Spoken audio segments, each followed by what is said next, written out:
Un gran saludo, equipo. Mi nombre es Germán Lombo. Hoy hablaremos acerca de los fármacos antihipertensivos. Estudiaremos los aspectos fundamentales fisiológicos que determinan la hipertensión arterial y, en segunda instancia, los diferentes eslabones que rigen el tratamiento contra la misma.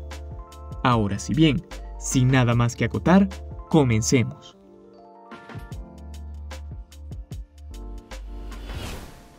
Generalidades. La hipertensión arterial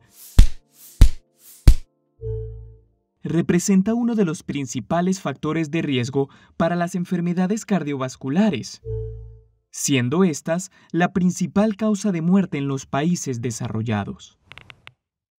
La hipertensión arterial, además, tiene una alta prevalencia, estimándose que un 30 a 40% de la población la padece. Pero lo cierto es que prácticamente la mitad de las personas con hipertensión arterial desconoce su situación. Y de los pacientes tratados, se consigue un control óptimo en menos de la mitad. Por lo tanto, la hipertensión es un verdadero problema de salud pública de primera magnitud. Así, cuando hablamos de la presión arterial, nos referimos a la fuerza que la sangre ejerce contra las paredes de las arterias.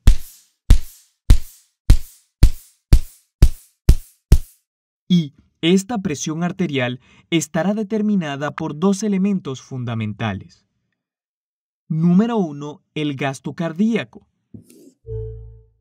el cual, a su vez, depende del volumen latido y la frecuencia cardíaca. Y número 2, tenemos a la resistencia vascular periférica, que depende principalmente del grado de vasoconstricción o vasodilatación que presenten los vasos. Entonces, a partir de la siguiente fórmula, donde presión arterial es igual a gasto cardíaco por resistencia vascular periférica, podemos asumir que un aumento del gasto cardíaco y de la resistencia vascular se traducirán en un aumento de la presión arterial. Y por el contrario, una disminución del gasto cardíaco o de la resistencia vascular se traducirán en una disminución de la presión arterial. Esto es fundamental que lo recuerden para entender cómo funcionan los fármacos antihipertensivos que explicaremos más adelante. Para entender adecuadamente los fármacos antihipertensivos, debemos recordar los sistemas implicados en la regulación de la presión arterial. En primer lugar, la presión arterial está regulada por elementos sensibles a la presión, denominados vasoreceptores, teniendo vasoreceptores aórticos y vasoreceptores carotídeos. Estos, al detectar un aumento de la presión arterial, transmiten la información a los centros reguladores del sistema nervioso central, ya sea inhibiendo el centro vasoconstrictor y excitando el centro parasimpático vagal, para que luego las señales de retroalimentación regresen a través del sistema nervioso autónomo para reducir la presión arterial, ya sea promoviendo una vasodilatación en el sistema circulatorio periférico, disminuyendo de esta forma la resistencia vascular, o número 2, induciendo un descenso en la frecuencia cardíaca y de la fuerza de contracción cardíaca, disminuyendo así el gasto cardíaco. Y, dado el caso de que estos vasoreceptores capten una disminución de la presión arterial, ocurrirá el efecto contrario, generándose un aumento reflejo de la presión hasta los niveles de normalidad. En segunda instancia, mencionamos a los quimiorreceptores aórticos y carotídeos. Estos receptores son sensibles al bajo nivel de oxígeno, al exceso de dióxido de carbono y al exceso de iones de hidrógeno. Y el reflejo inducido por estos quimiorreceptores es muy similar al reflejo inducido por los varoreceptores. Por ejemplo, cuando hay un descenso del flujo sanguíneo, los quimiorreceptores captan la disminución del oxígeno, así como la acumulación excesiva de CO2 e hidrogeniones. Luego envían esa información al sistema nervioso central para inducir un aumento de la presión arterial. Y por último, a largo plazo la presión arterial viene regulada principalmente a través del riñón, mediante el sistema renina-angiotensina-aldosterona, donde una caída de la presión arterial promueve la liberación de renina desde el riñón. Luego, la renina permite convertir el angiotensinógeno, que es liberado por el hígado, en angiotensina 1. Después, la angiotensina 1 es convertida en angiotensina 2 por la enzima convertidora de la angiotensina que encontramos en el endotelio de los capilares pulmonares. Esta angiotensina 2 es un vasoconstrictor muy potente que constriñe los vasos sanguíneos sistémicos, aumentando así la resistencia periférica y, además, estimula la secreción de aldosterona, lo que provoca la retención de sodio y agua. De este modo, aumenta el volumen sanguíneo, el gasto cardíaco y, en última instancia, la presión arterial. Tratamiento. Ahora, enfocándonos en el tratamiento, debemos aclarar que no todos los pacientes con hipertensión deben recibir medicación, ya que el tratamiento farmacológico dependerá del grado de hipertensión arterial, así como de la presencia de otros factores de riesgo cardiovasculares o la afectación de algún órgano diana. De esta forma, el primer eslabón en el tratamiento antihipertensivo se fundamenta en las medidas higiénico-dietéticas, así como el control de los factores de riesgo cardiovasculares. Posteriormente, se debe realizar un cribado de causa secundaria de hipertensión arterial y, dado el caso de que se diagnostique, iniciar el tratamiento etiológico, recordando siempre que la causa más frecuente de hipertensión arterial secundaria es la de origen renal.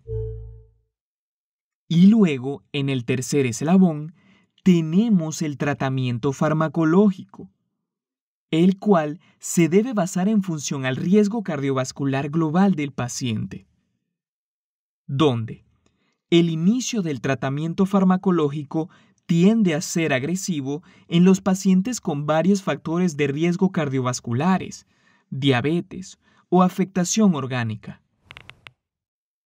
Pero en los pacientes con hipertensión arterial sin otros factores de riesgo, la estrategia consiste en control higiénico dietético y, si éste llega a fallar, pues se inicia la medicación.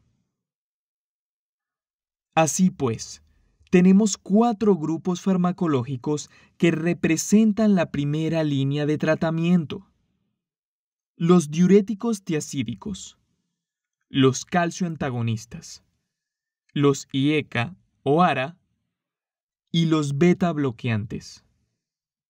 Entonces, comencemos describiendo esta primera línea de tratamiento para luego mencionar otros medicamentos de segunda y tercera línea.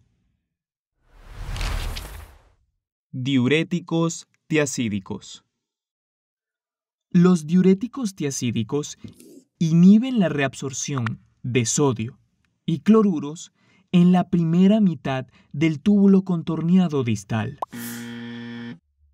Como resultado, el aumento de la excreción de sodio provoca una excreción secundaria de agua.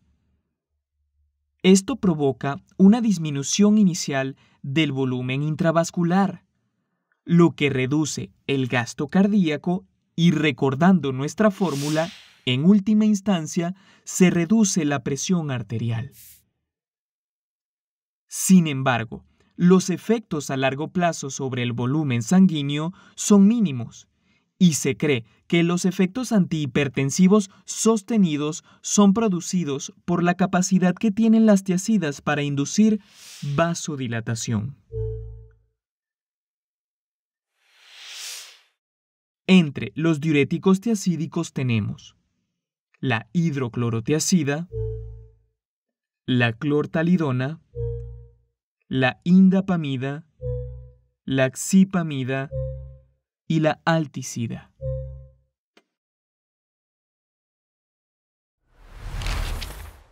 Calcio antagonistas. Los calcio antagonistas son bloqueadores de canales de calcio y se dividen en dos subclases principales, las dihidropiridinas y las no dihidropiridinas. Comencemos con las primeras. Como ya hemos explicado en clases pasadas, el calcio es un elemento fundamental para la contracción muscular, incluyendo la musculatura lisa vascular. Así, el ingreso de calcio a la célula muscular promueve una vasoconstricción, que a su vez se traduce en un aumento de la resistencia vascular y, por lo tanto, de la presión arterial.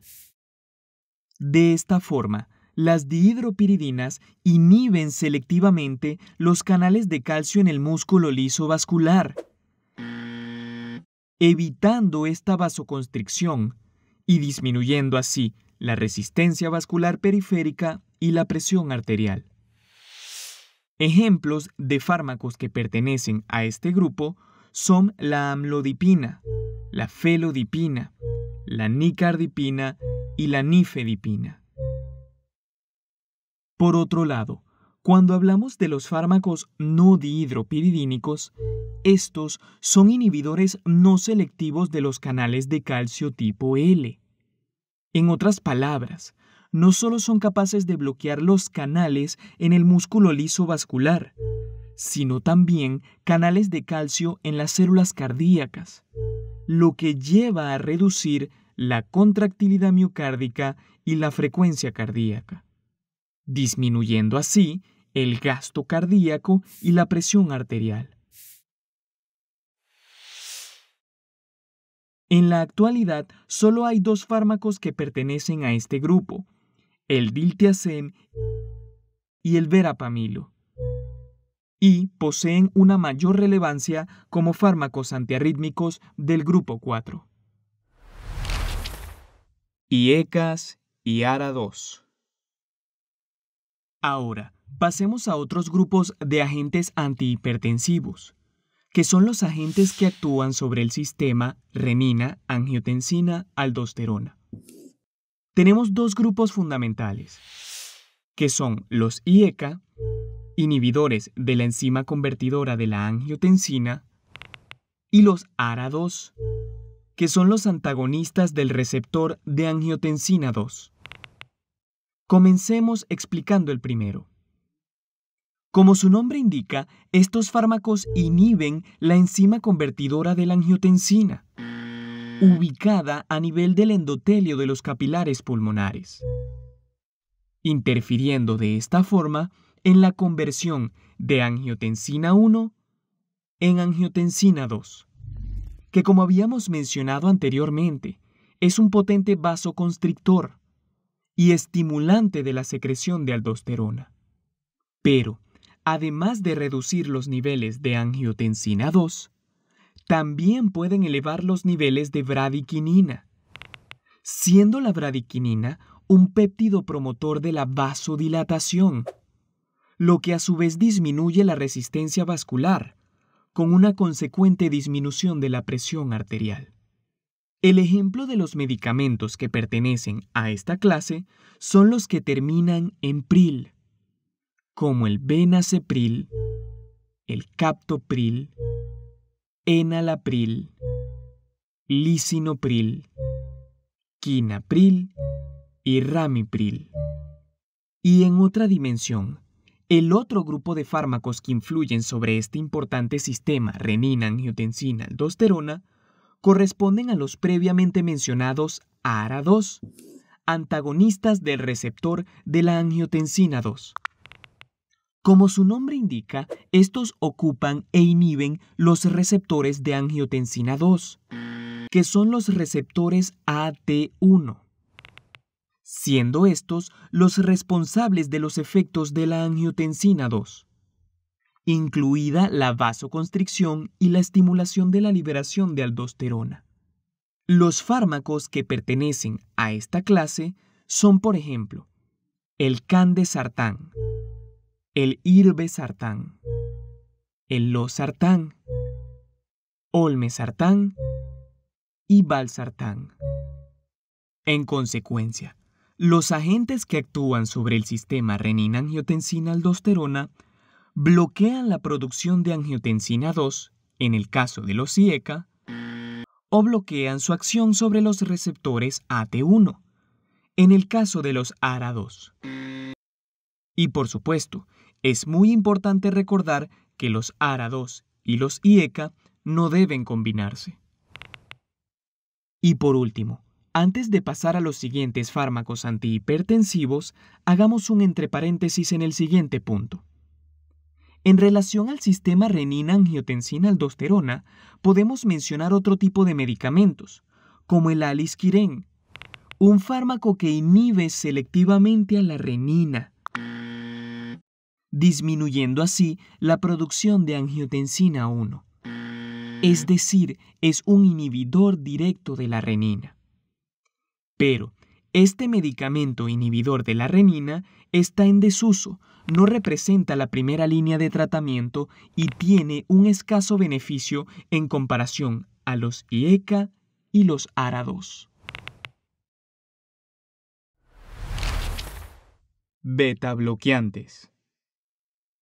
Los beta bloqueantes son un grupo de medicamentos que, como su nombre indica, bloquean los receptores beta adrenérgicos, los cuales podemos encontrar en diferentes órganos del cuerpo, incluyendo el corazón, donde los receptores principales de este último son los beta 1.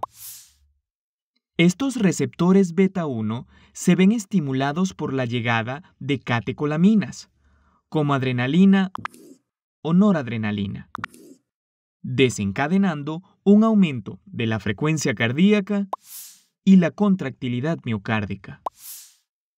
Por consiguiente, estos fármacos bloquean el receptor beta adrenérgico, impidiendo la unión de la catecolamina y, de esta manera, se evita su estimulación, teniendo como resultado una reducción de la frecuencia cardíaca y de la contractilidad, disminuyendo así el gasto cardíaco y, por ende, la presión arterial. Así, existen 3 generaciones de beta bloqueantes disponibles para el uso clínico. Primero, mencionamos los beta bloqueantes no selectivos, como el propanolol. Estos bloquean receptores beta adrenérgicos, tanto beta 1 como beta 2, por lo que no son cardioselectivos. Además, debemos recordar que los receptores beta 1 podemos encontrarlos no solo en el corazón, sino también a nivel renal. Y los beta 2 podemos encontrarlos, por ejemplo, a nivel bronquial. Ahora bien, luego tenemos los beta bloqueantes selectivos, como el atenolol y el metoprolol. Estos bloquean selectivamente los receptores beta 1 en el corazón, por lo que poseen unos efectos cardíacos relativamente mayores y específicos. Y, en su defecto, pueden inhibir los receptores beta 1 presentes en los riñones, suprimiendo así la liberación de renina. Pero es importante resaltar que la selectividad es un fenómeno dosis dependiente, que desaparece al incrementar la cantidad de fármaco administrado.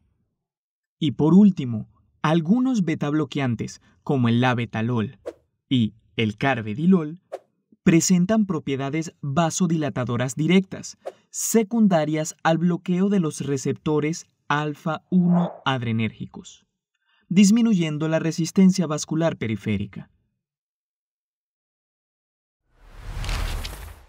Medicamentos de segunda y tercera línea.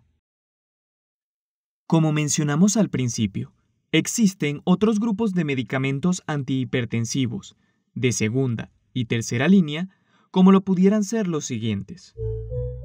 En primer lugar, mencionamos a los vasodilatadores arteriales directos.